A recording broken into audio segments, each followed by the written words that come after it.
Maka setelah kita pelajari di pelajaran yang lalu dari sebab-sebab yang telah kita lewati, pertama, penyebab dari banyak perempuan kaum muslimin, dari istri-istri kaum muslimin masuk kepada api neraka, pertama adalah kufrul ashir, di mana mereka kufur kepada nikmat yang Allah berikan dari suaminya kepada dirinya. Dan yang kedua, tidak menjaga lisan seperti kathratul laknah, banyak melaknat, dan juga banyak bergibah dan namimah dan mencela dari suaminya dan melaknat suaminya. Maka ini permasalahan yang kedua yang menyebabkan banyak terjerembab kaum wanita dari kaum muslimin masuk kepada api neraka. Dan penyebab yang ketiga telah kita sebutkan di pelajaran yang lalu, bahwa para kaum wanita keluar dari rumah dalam keadaan mutabarrijat, dalam keadaan mempercantik diri, sehingga membuat fitnah para tetangga, membuat fitnah semua yang ada di jalan, ataupun bahkan ke kantor, ke pasar, dalam keadaan mutabarrijat, mempertontonkan kecantikan dirinya. Maka ini pun telah kita bahas dari penyebab perempuan banyak terjerembab kepada api neraka. Dan juga perkara yang terakhir yang telah kita bahas, talabat tolak biduni sabab. Dari penyebab perempuan masuk api neraka adalah meminta kepada suaminya tolak tanpa sebab. Tidak dipikir bahwa dia sudah tua, ajuz, talabat tolak, talikni idza anta rajul. Bahkan mengancam, jika kamu laki-laki maka tampakkan kelelakianmu dengan mentolak aku, menceraikan aku. Ma tufakir kaifal walad, kaifal aulad, kaifal banat. Dia tidak mengetahui dan tidak peduli bagaimana anak-anaknya sudah mulai besar dan banyak. Bagaimana jika suaminya yang benar-benar mentolaknya, maka akan terjauh anak-anak dari kasih sayang kedua orang tua. Maka dari penyebab yang kita bahas di pelajaran yang terakhir adalah perempuan banyak meminta tolak kepada suaminya. Maka suaminya tinggal pilih, ima dia mentolaknya karena bosan. Ulama hasal muskilah, talikni idza anta rajul. Setiap dapat muskilah di antara mereka, ceraikan aku jika kamu benar-benar jantan laki-laki. Maka bisa jadi laki-laki bosan dengan ucapan tersebut dan mendidih darahnya, aku perempuan, aku bukan laki-laki, aku lihat, aku tolak kamu. Maka kasihan anak-anak menangis. Tidak ada kasih sayang dari orang tua yang seperti dahulu lagi. Maka dia mungkin akan tinggal bersama ibunya di tempat neneknya, kemudian bapaknya mungkin akan menziarahinya setiap pekan, sebulan sekali dan sebagainya. Maka kasihan anak-anak. Oleh sebab itu, perbuatan perempuan seperti ini penyebab masuk api neraka, seperti di hadis yang terdahulu diriwayatkan oleh Imam Abi Daud dari sahabat Thauban, berkata Rasulullah sallallahu alaihi wasallam, ayyu mamra'atin talabat talaq min zawjiha biduni ma ba'sin lam tarih raihatal jannah fa haramun 'alaiha raihatul jannah. Diriwayat seperti itu. Maknanya semua perempuan yang meminta tolak tanpa sebab kepada suaminya, tanpa sebab alasan, maknanya agama, maka dia tidak akan pernah mencium bau surga. Tentang permasalahan biduni mabaksin, permasalahan tanpa sebab, bisa jadi perempuan ini ala fi sabab, anta za'altani, anta mata'tini masruf, anta naqastani fi masruf, itu sebab, ada sebab. Maka laisa bihada sabab. Yang diinginkan biduni mabaksin ay sabab dini. Selama laki-laki dalam keadaan muslim dan melaksanakan kewajiban-kewajiban yang diwajibkan oleh Allah, maka tidak boleh dia meminta tolak tanpa sebab yang syar'i. Maka sebagian perempuan yang sudah memang picik dari pemikiran syaitan dan waswasah syaitan dikatakan ini sebabnya kamu pelit kepadaku, sebabnya kamu tidak menghormati aku. Maka perkara itu bukan sebab yang syar'i yang menyebabkan perempuan dihalalkan meminta tolak, tapi disebutkan dari syarah hadis ini biduni mabaksin, maknanya laki-laki ini misalnya meninggalkan sholat bertahun-tahun. Maka si istri menasehati dan tidak bisa, dan dia mendengar hadis-hadis yang banyak bahwa seorang suami yang meninggalkan sholat bertahun-tahun kafir. Maka saya tidak bisa tinggal dengan laki-laki yang kafir di rumah dan tidak mendidik anaknya untuk sholat. Maka saya minta cerai. Hada yajuz. Ini masuk kepada mabaksin. Apa-apa yang dibolehkan dalam syar'i. Namun permasalahan sepele, tiba-tiba mengatakan cerai aku kalau kamu laki-laki. Permasalahan uang, permasalahan masruf, permasalahan uang belanja, ceraikan aku. Itu tidak pantas. Maka ini dari penyebab laki-laki perempuan banyak terjerembab kepada api neraka disebabkan banyak meminta tolak tanpa sebab yang syar'i. Dan pelajaran yang baru ini, dan pelajaran ini insya Allah kita ringkas karena ada banyak keperluan. Yang kelima atau pelajaran pertama yang menyebabkan perempuan masuk kepada api neraka di pelajaran sesi ketiga ini, khiyanatu min amanati zaujiha, baik min amwalihi au min iyalihi wa min irdihi. Awas. Ini banyak sekali para perempuan yang lalai. Penyebab dari masuknya perempuan kepada api neraka bahwa dia seorang muslimah tetapi karena pernikahannya kemudian menyebabkan dia masuk kepada api neraka. Salah satu penyebab yang besarnya juga adalah khianah, tidak amanah, menjaga titipan dari suaminya yang berupa pertama harta-hartanya. Harta suami di rumah tidak diamanahi dengan baik, dikhianati, ataupun anak-anak dan putri-putrinya. Maka anak dan putri itu milik suami, nasabnya kepada bapaknya, fulanah ibnu fulan, tidak kepada perempuan, kecuali perempuan pelacur ataupun anak pelacur, maka dia dinisbatkan kepada ibunya. Maka tidak ada penisbatan kecuali kepada bapaknya dan mengambil dari warisan dari bapaknya. Maka anak itu asalnya adalah milik dari bapaknya. Kemudian yang kedua tadi adalah anak dan putrinya, itu adalah amanah yang dititipkan suami di saat dia bekerja ataupun di saat dia keluar rumah kepada istrinya. Dan yang ketiga irduhu. Ini juga. Apa irduh? Nama baik, reputation. Uskutu. Maka dari nama baik dan reputasi suami itu tidak boleh dikhianati. Maka dari tiga perkara ini, jika lalai perempuan sehingga tidak amanah, sakitu nahnu nurid nasma dars, kharijih, keluarkan dari masjid.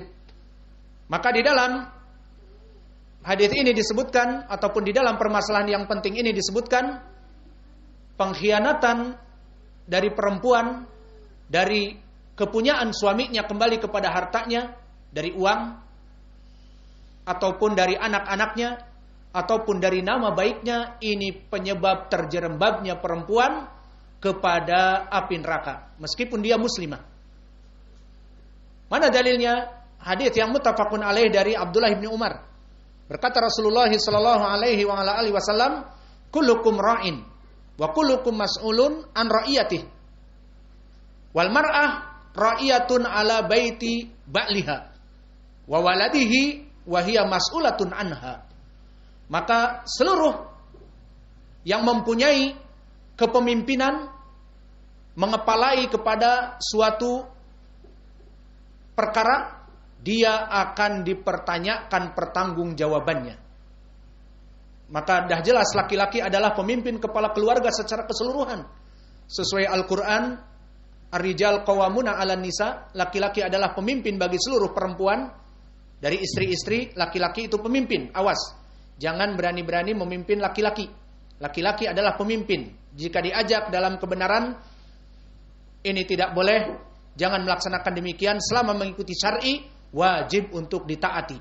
Karena laki-laki bertanggung jawab kelak di hari kiamat atas keselamatan istrinya dari api neraka. Maka kullukum ra'in, setiap kalian adalah pemimpin. Pembahasan kita di sini bukan masalah laki-laki yang memimpin, perempuan itu sudah kita lewati. Sekarang perempuan pun pemimpin di rumah setelah suaminya.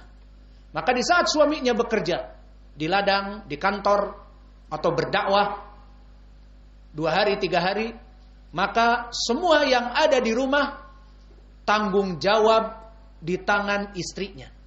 Disebutkan oleh Nabi, kullukum ra'in famas'ulun an ra'iyati, maka setiap perempuan akan ditanya tentang pertanggungjawaban dari baiti ba'liha, dari rumah yang ditinggalkan oleh suaminya, wa waladihi, dari harta-harta yang ada padanya, dan dari anak-anak dan putri-putrinya yang dititipkan kepadanya, dan dari nama baik dari suami yang tidak boleh dikhianati.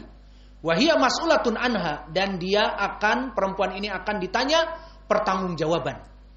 Maka dari sini, barang siapa perempuan yang dia itu tidak amanah terhadap harta suaminya, suaminya mempunyai uang dan suaminya bekerja, maka disimpan uangnya itu di rumah untuk keperluan pribadinya, untuk keperluan anak dan istrinya. Disimpanlah 1 juta misalnya di rumah, maka itu amanah. Bagi perempuan tidak boleh mengambil kecuali dengan izin suaminya. Jika dia mengambil meskipun 10.000, 5.000 untuk keperluan dirinya tanpa izin, maka di sini dia telah masuk kepada tidak adanya amanah. Maka perempuan tidak boleh mencuri harta dari kepunyaan suaminya, baik berupa uang yang tadinya 1 juta diambil 200 tanpa izin untuk keperluan dirinya tanpa izin, ataupun bahkan menjual dari perkakas-perkakas yang ada, di mana ada perkakas-perkakas suaminya yang kemudian dia jual atau dia gadaikan untuk keperluan, maka ini pun hukumnya tidak boleh. Lalu apakah ada pengecualian? Ada, dan ini pengecualian tidak sembarangan. Dikecualikan dulu Hindun ibnatu Utbah, imra'ah Abi Sufyan, istrinya Abu Sufyan, yang mana dulu dia berkata kepada Nabi, ya Rasulullah, inna Abu Sufyan rajulun syahih, la yu'tini minan nafaqah ma yakfini wa yakfi baniya illa ma akhadtu min malihi bi ghairi ilmihi fahal alayya fi dzalika min junah.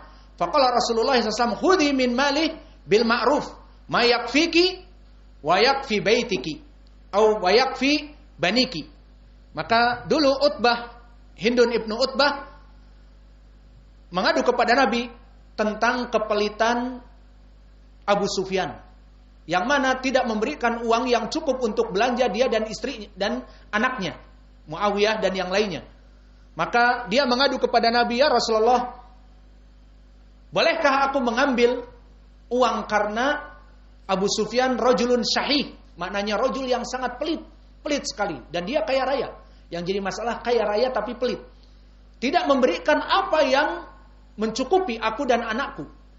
Maka disifati oleh itu Nabi memberikan fatwa, ambillah, diperbolehkan, namun perkara yang mencukupi saja untuk makan kamu dan anakmu. Bukan yang berlebihan, ini untuk membeli keperluan yang sekunder, yang dia inginkan dari semenjak dahulu oleh istrinya misalnya. Bukan. Sehingga hanya khusus untuk makanan yang primer, tidak untuk membeli perhiasan ataupun membeli perkara-perkara yang sekunder, tapi hanya yang inti saja, primer, untuk makanan dan untuk memberikan makan kepada anaknya. Maka ini istitsna, pengecualian, la tatasahal al-imra'ah. Dzakarna huna muta'ammidan, la tatasahal al-imra'ah. Oh, boleh aja mengambil harta dari suami. La ba'sa na'khud min amwal zauji, lais li'anna zauji bakhil. Hada syartul awal. Syartul awal boleh. Kapan istri itu mengambil? Jika suaminya bakhil.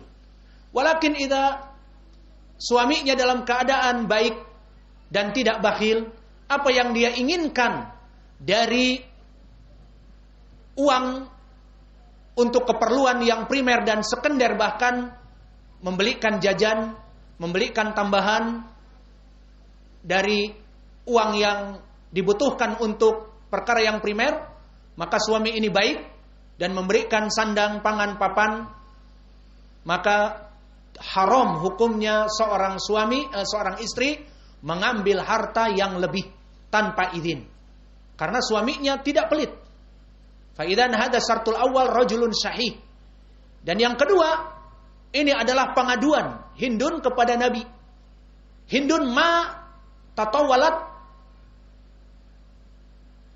yaduha atau yadaha ila jaib Abi Muawiyah illa biidznin Nabi. Maka Hindun tidak panjang tangan kecuali minta izin kepada Nabi. Walakin al-an mungkin alati golat minan nisa, yang salah dari perempuan panjang tangan dulu. Setelah tertangkap, kenapa demikian? Qalat fil hadits Hindun fa'alat hakada fa Nabi wafaqa. Mencuri dulu saraqah awalan ba'da dalik tabhat ani dalil. Kanat Hindun fa'alat wa Rasulullah SAW wafaqa ala dalik. Mencari pendalilan tentang penghalalan, maka laisa an hada. Ini adalah izin dari Nabi, dan Nabi mengetahui memang keadaan Abu Muawiyah dalam keadaan yang pelit, dan ini pun boleh diambil hanya keperluan yang primer. Tidak untuk membeli perhiasan, tidak untuk membeli perkara-perkara yang mubah, yang maksudnya sekunder, tidak. Maka awas tentang permasalahan pertama adalah dari harta. Dan yang kedua dari anak-anaknya. Maka tarbiyah laki-laki diamanatkan, awas saya mau safar 3 hari. Fulan harus tasmi. Fulan harus belajar di masjid dengan ustadz yang ada. Kemudian di saat suaminya pergi, maka istrinya ini tidak amanah, membiarkan anaknya bahkan pergi ke warnet, main game dan sebagainya. Maka di sini masuk kepada tidak adanya amanah, atau dibiarkan lalai dan sebagainya, maka ini pun masuk kepada adamul amanah. Ini hanya contoh saja. Dan begitupun yang terakhir, yang paling banyak tidak dirasakan oleh para istri, an irdihi, nama baik suaminya. Awas. Di mana ibu-ibu menceritakan keaiban suaminya. Aduh, alhamdulillah suami ibu soleh, suami saya bla bla bla.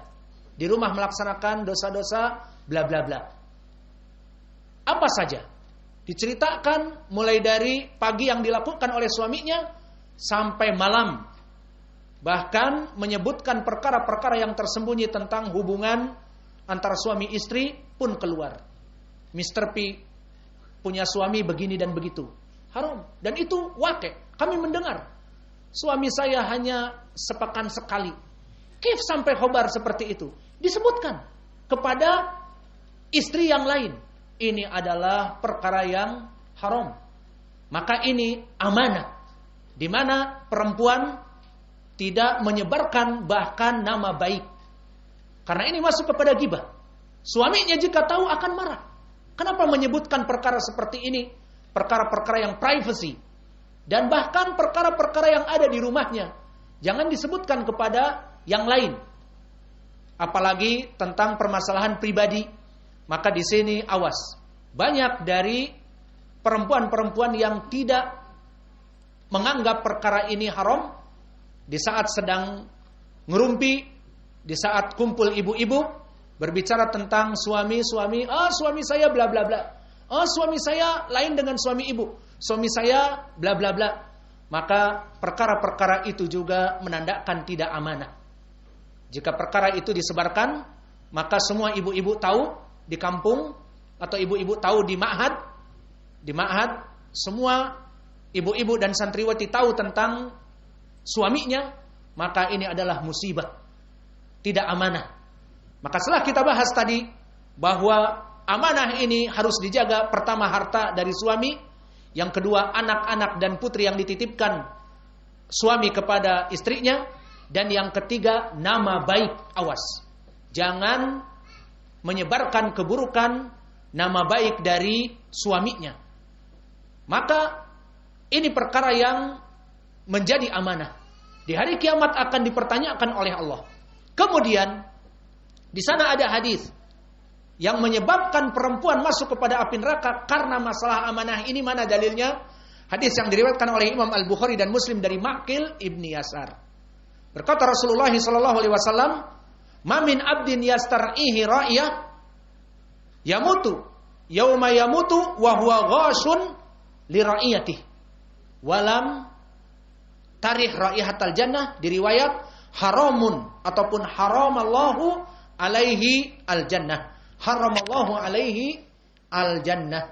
Maknanya, tidaklah seseorang laki-laki ataupun perempuan sama. Kulukum ra'in idan rajul wa imra'ah sawa. Namun pembahasan kita kepada perempuan yang tidak menjaga tadi dari harta suami. Dia sering mencuri sarakah min amwal zauj. Wa kadalika adamu tarbiyah sahihah lil aulad walil banat. Dan yang ketiga, al-ard. Tatakallam ala zaud ma'a an-nisa wa ma'a tabain dan sebagainya, maka di sini tidak boleh, haram, tu'tabar ghibah. Jika dilakukan, idza fa'alat imra'ah ala hadhil asya tu'tabar khiyanah. Fa idza kanat imra'ah khanat alal asya hadhihi, jika perempuan berkhianat kepada perkara-perkara yang disebutkan tadi, maka disebutkan di hadis bahwa sungguhnya jika Allah memberikan amanah kepada seseorang dan seseorang itu mati dalam keadaan berkhianat dari amanahnya, maka haramallahu alaihil jannah, diharamkan dari masuk kepada api neraka. Dan diriwayat oleh Imam Al-Bukhari, diriwayatkan, "Ma min abdin istar'ahullah ra'yah falam yahutha binasihatin ila lam yajid ra'ihatal jannah." Di hadis Al-Bukhari lebih dahsyat lagi. Barang siapa perempuan atau laki-laki yang tidak menjaga amanah, seperti pembahasan kita perempuan yang tidak amanah dari harta suami, anak-anak dan putri suami, dan nama baik suami yang disebarkan keburukannya di antara perempuan, lam tarih raihatal jannah. Mencium bau surga saja dia tidak akan pernah masuk. Maka ini dari penyebab yang kelima, dari perempuan-perempuan muslimah bisa jadi masuk kepada api neraka karena tidak amanah menjaga amanah yang dititipkan oleh Allah kepada dirinya. Dari amanah kepada harta suami, kepada anak-anak suami, dan kepada nama baik, reputasi suami yang disebarkan di kalangan para perempuan. Maka perkara ini, perkara yang sebelum terakhir dan perkara yang terakhir yang menyebabkan perempuan juga penyebab masuk dari api neraka, muhajaratu li zaujiha, di mana perempuan mengembargo suaminya untuk tidak dihubungi padahal dia dalam keadaan tahirah, dalam keadaan suci, dalam keadaan tidak haid dan nifas. Maka perempuan ini enggan untuk berkumpul dengan suaminya, maka di sini pun penyebab laknat dan penyebab dosa besar dan penyebab masuk api neraka.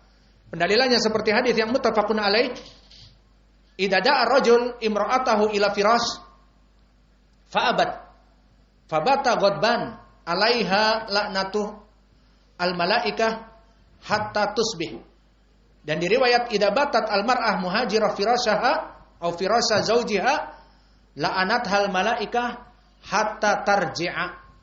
Disebutkan di dalam hadis ini, barang siapa perempuan yang dipanggil oleh suaminya, kemudian dia enggan, kita berikan kinayah saja karena banyak anak-anak, dipanggil suaminya, kemudian dia enggan, maka dia tidak akan pernah dalam keadaan kebaikan karena dilaknat oleh malaikat. Dan makna laknat adalah doa keburukan, dijauhkan dari segala kebaikan. Bisa jadi perempuan ini akhirnya menyeleweng dari sunnah, ataupun mencintai kebid'ahan, ataupun mencintai kemaksiatan. Kenapa? Karena laknat tadi. Dilaknat oleh malaikat sampai kapan? Di dalam dua riwayat, pertama hatta tusbih, sampai dia itu datang fajr. Ini jika diajak di malam hari. Kalau diajak di siang hari bagaimana? Maka hadis ini diperjelas dengan hatta tarji'a. Ini dia yang diamalkan. maka malaikat akan terus melaknat waktu demi waktu, detik demi detik, menit per menit, jam per jam, terus hari demi hari, bahkan sampai perempuan ini tarji'ah, maknanya bertaubat untuk kembali tidak mengembargo suaminya. Karena riwayat hatta tusbih sampai fajar itu min bab aglabiyah, itu dari bab kebanyakan. Karena waktu luang pertemuan laki-laki dan perempuan waktu malam. Namun bagaimana jika diajak di siang dan sebagainya, maka di sini diamalkan hadis keduanya, namun hadis yang dipakai adalah sampai dia bertaubat. Karena bisa jadi perempuan berhari-hari, berminggu-minggu bahkan tidak mau disentuh suaminya. Maka sampai kapan dia dilaknat? Sampai dia bertaubat. Maka inilah yang menyebabkan banyak perempuan masuk kepada api neraka. Maka kita cukupkan pelajaran kita di sini. Wa naktafi ila huna wa jazakumullahu khaira wa barakallahu fi ilmikum subhanakallahumma bihamdika